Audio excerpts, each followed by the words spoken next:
this is Gregory with 5-Minute Catholic Apologetics and Living where 5 minutes of your time and get you to the divine. Today we're going to give advice to the liturgists and to priests not to innovate the Mass. Now before we begin, let's start with prayer. Nomen Patris et Filii et Spiritui Sancti. Amen. Gloria Patri Filii et Spiritui Sancto. Secutora principio et nunc et semper et in saecula saeculorum. Amen. Luckily, we've, I think, gone past the apex of the innovations of the spirit of Vatican II vis-a-vis the liturgy. Now, some people would say that the whole Novus Ordo Mass is illegitimate because it's changed the words of consecration.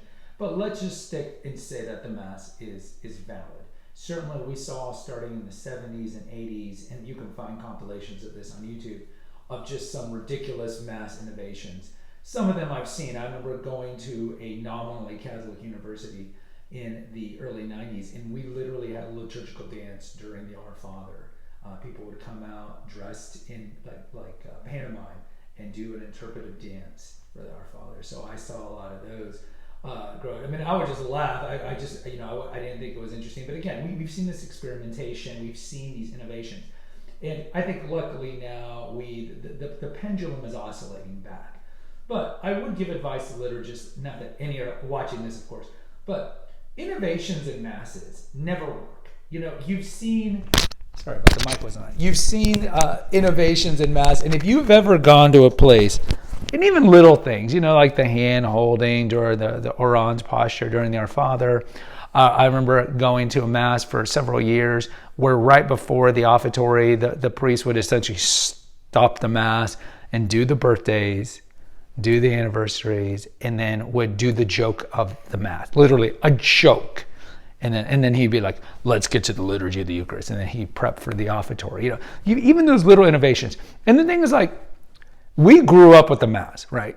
Except you're a convert. We grew up with the Mass. We know the beats. And there's a certain peace of mind. This is why I love going to daily Mass. Because daily Mass, there's no music, so that, as we know, we have episodes here, just the music at the typical parish is just horrifically bad, and it takes you out of the holy sacrifice of the Mass.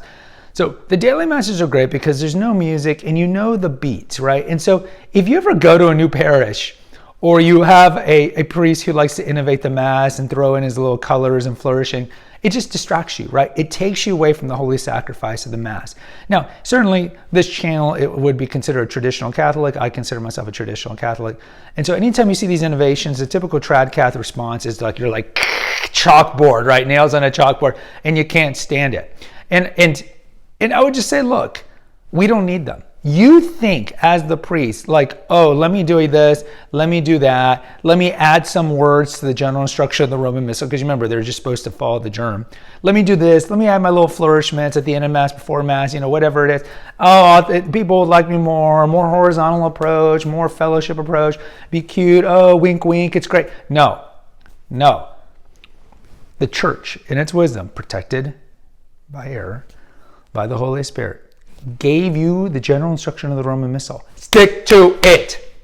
Always follow it. Right? You don't got to reinvent the wheel.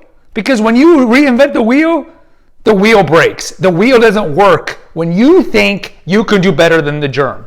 And not to mention, you are essentially, for all intents and purposes, an employee of the Church. So if you're given this book, you're supposed to stick to the book. You're an employee.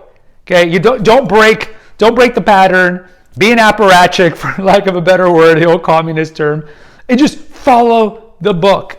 Because you think that people are like, oh man, this priest is great. I like his innovations. No, we're just...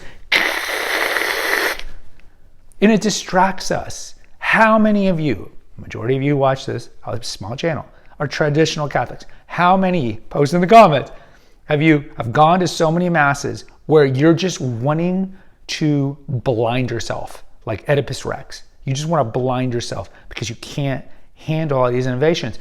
And they just take you away from the timelessness and the beauty of the Mass. Yes, some of you don't like the Novus Ordo for legitimate reasons, but they take you away from the Mass. The Mass was intended to be followed, a certain beats, its own beats, stick to the beats. And when you take away the beats, and you think you're adding to it to make it better, you're not. And it takes people out of the focus and the concentration, the vertical approach, not the horizontal, the vertical approach of the holy sacrifice of the Mass. And you're doing nobody a service. You're doing a great disservice when you do these kind of innovations. So please stick to the book, because you're hurting your congregation. You're hurting the parishioners.